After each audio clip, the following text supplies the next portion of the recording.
အခုဒီသားကအိမ်ဘွားဆင်းနေဒီသမီးကအိမ်ဘွားဆင်းနေအခုအိမ်ထဲမှာအဆင်မပြေဘူးအိမ်အပြင်ကအပေါ်တွေကိုရှာဟုတ်တဲ့အပေါ်မဟုတ်တဲ့အပေါ်ဟုတ်တဲ့တကယ်ချင်းမဟုတ်တဲ့တကယ်ချင်းအားလုံးကိုဆက်သွယ်ရလုပ်တယ်ပုံတစ်ခုနဲ့အဆက်သွယ်ရလုပ်ပြီးတော့ဖြစ်ချင်တိုင်းဖြစ်ပေါ်ဝင်ချင်ပြီးတော့ကျွန်တော်ရဲ့မဆက်မျိုးဆက်တဲ့ကတော့ရင်လေးစရာအခြေအနေမှာရှိတယ်ဒါသားသမီးမိဘများအနေနဲ့တော်ကြီးကိုပြီးဆိုင်ဖို့လိုတယ်တေးတဲ့တွေအားစသားသမီးတွေကိုစုံးရတယ်ဆိုဒေါသထွက်တဲ့အချိန်မှာအော်လိုက်ဟောက်လိုက်စူလိုက်ငေါက်လိုက်ရိုက်လိုက်နှက်လိုက်ရုံနဲ့ဒီစုံမမှုဒီအရာမထင်ဘူးသားသမီးကိုစုံမရတယ်ဆိုတာဒေါသနဲ့မစုံမရမစုံမရဒေါသနဲ့လုပ်တယ်လို့ကဘယ်တော့မှကျိုးရှိဒေါသနဲ့မလုပ်ရသားသမီးတွေကိုတကယ်စုံမချင်သားသမီးလုပ်လိုက်တာတော့မာသွားတယ်ချော်သွားတယ်တအားဒေါသထွက်သွားချက်ချင်းပဲပေါင်းရိုက်လိုက်ချင်တယ်ဆက်ကြတော့အဲ့ဒီအချိန်မှာမစုံမအဲ့ဒီအချိန်မှာသားသမီးကိုမစုံမနဲ့ကိုဒေါသကိုကိုမျိုးသိလိုက်ခဏငြိမ်လိုက်ပြီးမှမိသွားတော့ခလေးပါလေမိသွားတော့ကိုကလည်းစိတ်ကလုံးဝတည်ငြိမ်အေးချမ်းသွားတော့မှအဲ့ဒီအချိန်ကျတော့ခလေးကိုပေါ်ပြီးတော့တားလေးတားဟုတ်တဲ့နေရာဒီလိုလှုပ်လိုက်တာမှတ်ပြီးတယ်အဲ့ဒီပုံစံမျိုးမလုပ်ရတာအမားကြီးကိုဒီစကားလုံးပြောတာတော့ရိုင်းနေစကားလုံးတော့မပြောရအဲ့ဒီပုံစံမျိုးနဲ့ခလေးကိုစိတ်ရှည်ရှည်နဲ့အချိန်ယူပြီးတော့အချိန်ပေးပြီးတော့ခလေးကိုဆုံးမအဲ့ဒါမိဘရဲ့ပါHazrat Muhammad Rasulullah sallallahu alaihi wasallam Hazrat Hasan radiyallahu ta'ala ငယ်လေးသူစောင်းရင်ကစားရင်နဲ့စဒကာဆောလုံးဒီအပေါ်နာကိုရောက်သွားတယ်ဆောလုံးဒီကလုံးကြာနေတာကိုခလေးကယူပြီးတော့ဇာတ်ချက်ကိုလို့ဒါမှလည်းကြည့်လိုက်ဒါလေးကစာတဲ့ခါခလေးရဲ့ဆောလုံးဒီစာဘာတော့ဒီခလေးမှာဘာတောင်းမှမရှိဘူးဟာရာမ်ရှာဟာလာစာဘာတောင်းမှမရှိဘူးခလေးတဲ့တယ်လေးပါတော့အဲ့ဒါလည်းကြည့်တဲ့ခါဒီတဲ့တယ်ရစာပတ်ပတ်ဟဲ့ပြလိုက်ဒီဆောလုံးဒီအားဒါစဒကာရဲ့စဒကာညီလေးကိုရှင်းပြတယ်ခလေးလေးတော့သွားတယ်ခလေးလေးသွားတယ်အဲ့နဲ့ရှင်းပြခလေးဆိုပြီးတော့အထင်မသေးနဲ့တို့ကျွန်တော်တို့စိတ်ချမ်းသာစွာနဲ့စိတ်အေးချမ်းသာစွာနဲ့တီးတီးနေနေနဲ့ဘာစကားပြောတယ်ပြောသမျှစကားတို့ကောင်းတယ်မှာ record ပြောသမျှစကားတို့မှတ်မိအဲ့ဒီလိုနှလုံးသားဆိုတာဒါမှနူးညံ့ဝါဘိုးတော့ကိုနူးညံ့ဝါဘိုးမှာရေသက်ကြရင်သက်ဆက်စုပ်အဲ့ဒီကလေးနှလုံးသားလေးဆိုတာကလည်းဒါမှနူးညံ့အဲ့ဒီနှလုံးသားလေးမှာဘာလေးလို့ဆိုရောက်လာတယ်အဲ့ဒါဆူရှာကလေးရဲ့နှလုံးသားလေးအထူးတယ်တို့ကျွန်တော်တို့အေးချမ်းချမ်းနဲ့ဆုံးမအချိန်ယူပြီးတော့ပြောဒါကတော့ဆုံးမစသတာရဲ့ဆိုတော့ဒီမတို့စာလို့မရဘူးမတို့ရဲ့ဒီစရက်မျိုးတွေအတွက်အလောရှင်ရဲ့အောင်စသတာကိုအရာသတ်မှတ်ထားတယ်မစားရဘူးနောက်ဆိုရင်ဒီလိုမျိုးဘောဒီကတော့တော့ရတယ်ဟာတွေကိုမစားပါနဲ့လို့တမန်တော်ကြီးဆုံးမတင်းတင်းလေးနဲ့အစဆုံးမဒါဆိုပုံမဲ့တခင်ဘယ်တော့ရဲ့ခင်းစားရဒါဆိုခင်းပကိုင်းထဲမှာတစ်ခါလေပလေးတွေအစားတော့ပြီးတော့တမန်တော်ဆုံးမခင်းလေးတင်းတင်းလေးBismillah အတင်းစားတော့စားရခါမှာအလ္လာဟ်နာမည်နဲ့တော့စားအလ္လာဟ်နာဘစ်မီလာဖတ်ပြီးတော့တမန်တော်တယုတရားနဲ့ဆုံးမတားလေးဘစ်မီလာဖတ်ဘစ်မီလာဖတ်ပြီးတော့စားကိုယ့်ရဲ့အနာလေးစားမကန်တဲ့ဟိုပင်းဒီလေးတွေမလုပ်နဲ့တင်းတင်းလေးတွေအစားဂယုဆိုင်ပြီးတော့ဆုံးမ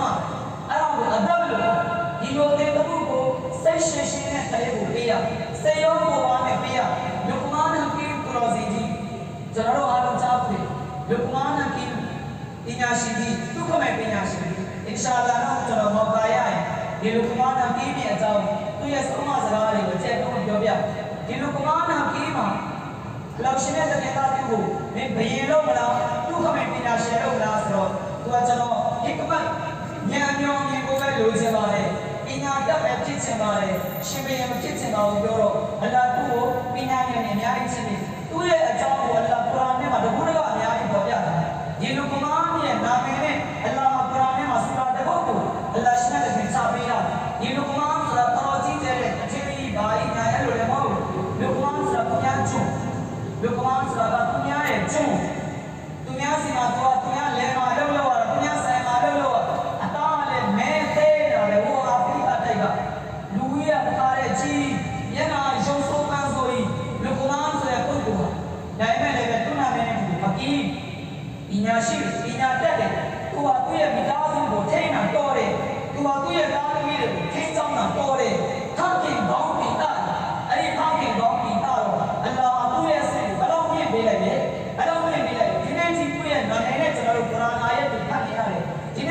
နာမည်နဲ့ဆိုတာကျွန်တော်တို့မျက်စိရှိမှရှိတယ်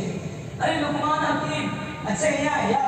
သားတွေခေါ်သားတွေလာလို့ငါမျိုးစကားလေးတစ်ခုတော့ပြောချင်တယ်မင်းတေစာလေးနားထောင်ပေးပါငါရဲ့ချစ်သားရာဘုံနဲ့ရငါချစ်သားကလေးတွေကိုပေါ်တဲ့အခါမှာလည်းပဲဘယ်အောင်မွားဒီလိုကူမတော်မင်းအဲ့လိုပဲအဲ့လိုတော့ဘယ်တော့မှကလေးတွေကျွန်တော်မတော်ပေါ်ရင်းနဲ့ကျွန်တော်သားညံတက်တဲ့ကလေးကမတော်ဖြစ်ကျွန်တော်ပါစက်တာဟာကင်းရဲ့ပါစက်ကတားတော့ထွက်တဲ့သူကအလ္လာဟ်ကောင်းတယ်အခုတားဖဲပေါ်ရရတော့နွားခေါ်တော့ကလေးကမျိုးဖြစ်တာမင်းလည်းတိတ်တာမင်းလည်းပုဂ္ဂလေးတွေအောက်ပြရရှောက်ခေါ်ပြီးတော့လောသာထွက်တိုင်းရှောက်ပြောလောသာထွက်တိုင်းရှောက်အောင်အဲ့ဒါတွေကကလေးတွေပေါ်မှာဆက်ဖြစ်တာစိတ်ပညာရှင်တွေကအာရရတဲ့ဆိုရင်ခင်ဗျားရဲ့ပုဂ္ဂလေးကိုဉာဏ်ကြီးရှင်ဖြစ်ခြင်းတော်ခြင်းကလေးကိုတယောက်ကိုအနည်းဆုံး10ခေါက်အနည်းဆုံးကလေးကို10ခေါက်ခရီးထားပြီး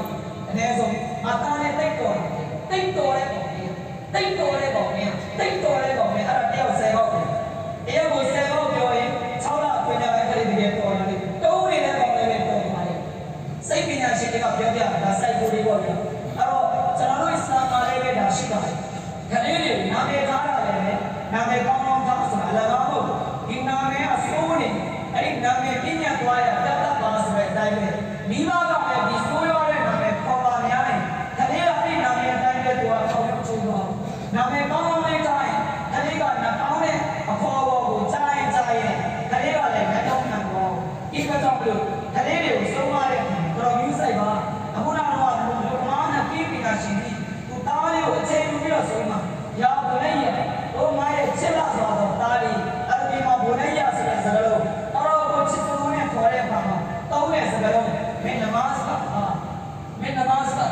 အခုကျတဲ့ခုလေးဒီဆုံးမမိဘရဲ့စကားကိုနားထောင်ပါတကူတင်းဒီကျွန်တော်တို့ကအတူရှု